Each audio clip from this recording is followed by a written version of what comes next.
Bismillahirrahmanirrahim. Assalamualaikum warahmatullahi wabarakatuh. Saya Asti Agustina Rahmani, mahasiswa PBK semester 2. Di sini saya akan menjelaskan mengenai konsep ketahanan nasional.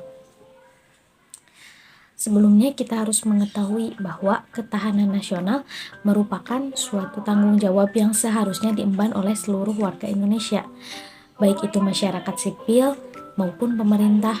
Sebab ketahanan nasional harus dijaga dan dikembangkan supaya kehidupan dalam bermasyarakat dan bernegara bisa terjamin. Di dalam suatu negara pasti ada saja masalah-masalah yang bisa mengancam ketahanan nasional, entah itu isu SARA, konflik dalam negeri, agresi militer, serta bencana alam. Oleh sebab itu, setiap warga negara penting untuk mengetahui apa definisi sesungguhnya ketahanan nasional itu. Pertama yaitu pengertian ketahanan nasional.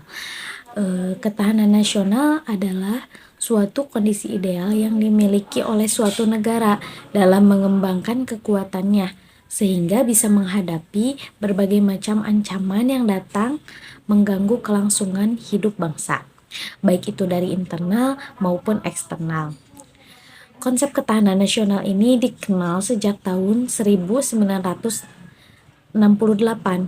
Menurut Lembaga Ketahanan Nasional, definisi dari ketahanan nasional merupakan kondisi yang dinamis dari bangsa Indonesia yang berisi soal daya tahan serta keuletan dalam menghadapi segala bentuk ancaman, gangguan maupun ancaman dari dalam maupun dari luar negeri. Selanjutnya, konsepsi ketahanan nasional.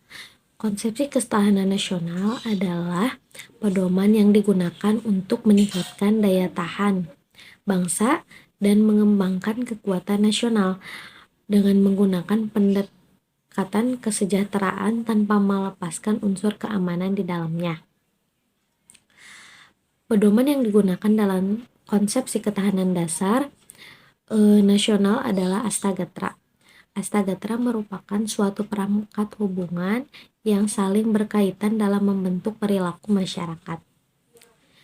Kesejahteraan dan keamanan memang berbeda, tetapi tidak bisa dipisahkan, sebab dalam prakteknya penyelenggaraan kesejahteraan ini membutuhkan keamanan dan sebaliknya. Kesejahteraan dan keamanan ini tidak dilepaskan dari kehidupan nasional karena berlangsung suatu negara ditentukan oleh hal tersebut.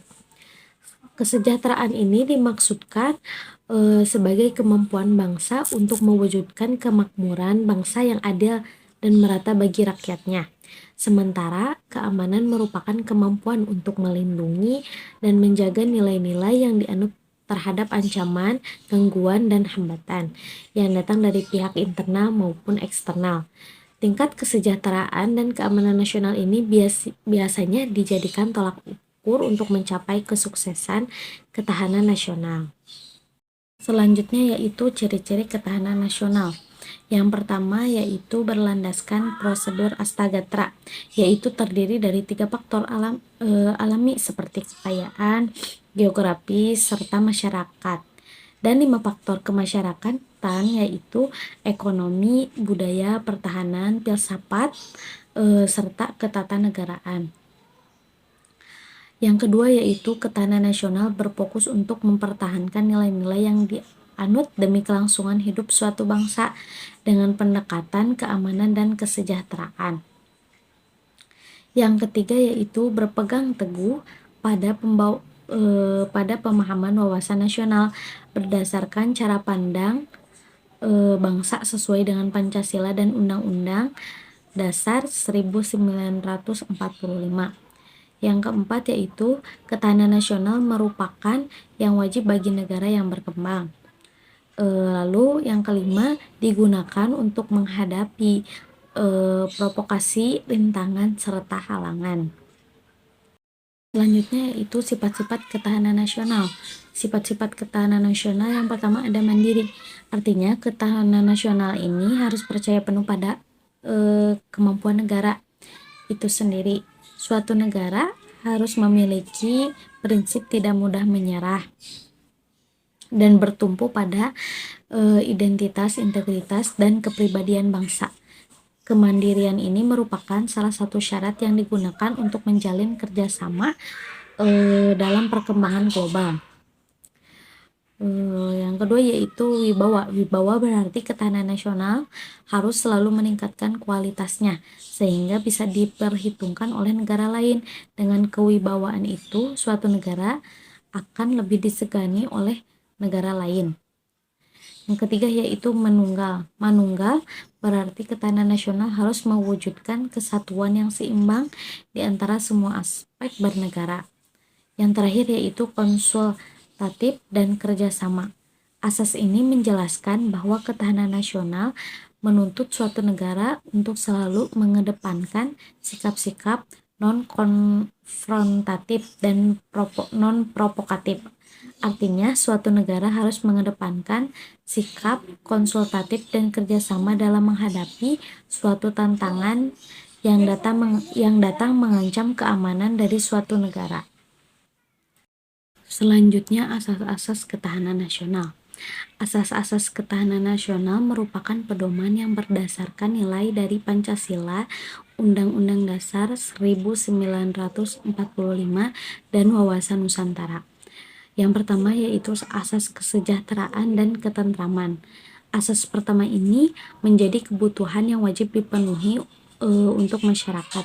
Dengan adanya dua aspek tersebut, suatu kehidupan nasional akan berlangsung dengan lebih baik lagi, seperti yang dijelaskan sebelumnya dalam konsepsi ketahanan nasional, bahwa kesejahteraan dan ketentraman ini tidak bisa dipisahkan dan saling mempengaruhi satu sama lain. Yang kedua yaitu asas komprehensif integral.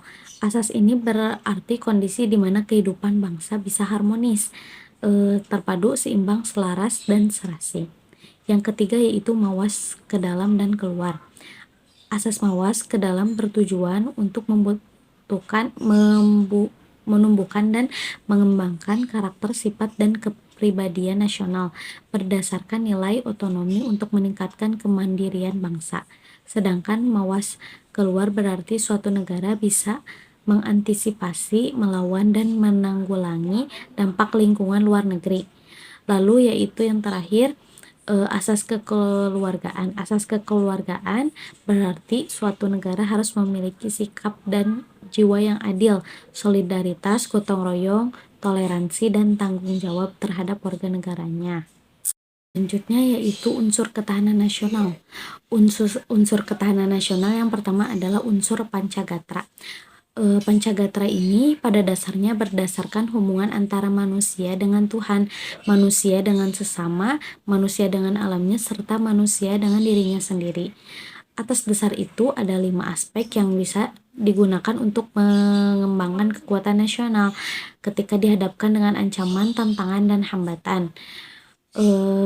Yang kedua yaitu unsur ideologi. Ideologi ini merupakan filsafat hidup yang digunakan sebagai pedoman dalam mempertahankan kelangsungan hidup bangsa.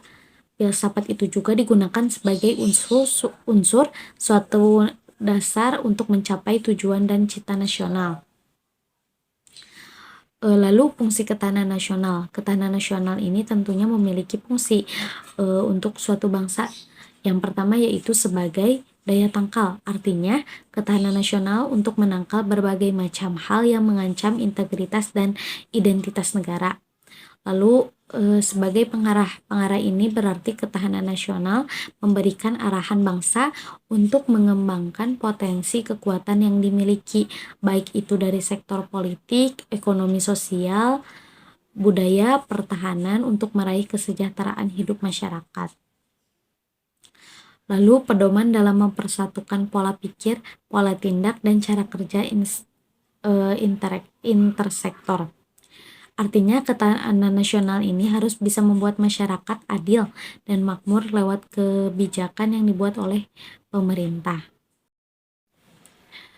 Tujuan ketahanan nasional Indonesia dalam pembukaan Undang-Undang Dasar 1945 dijelaskan bahwa hal ini bertujuan untuk menjaga bangsa dan seluruh tumpah darah Indonesia untuk mencapai ketentraman umum, berkehidupan bangsa, serta mengerjakan disiplin dunia dengan dasar kemerdekaan, pemufakatan, dan keadilan sosial. Contoh ketahanan nasional dalam kehidupan sehari-hari yaitu sebagai penegak hukum, pendidikan karakter untuk generasi muda, penerapan sistem keamanan lingkungan. Demikian yang dapat saya sampaikan, kurang lebihnya mohon dimaafkan. Wassalamualaikum warahmatullahi wabarakatuh.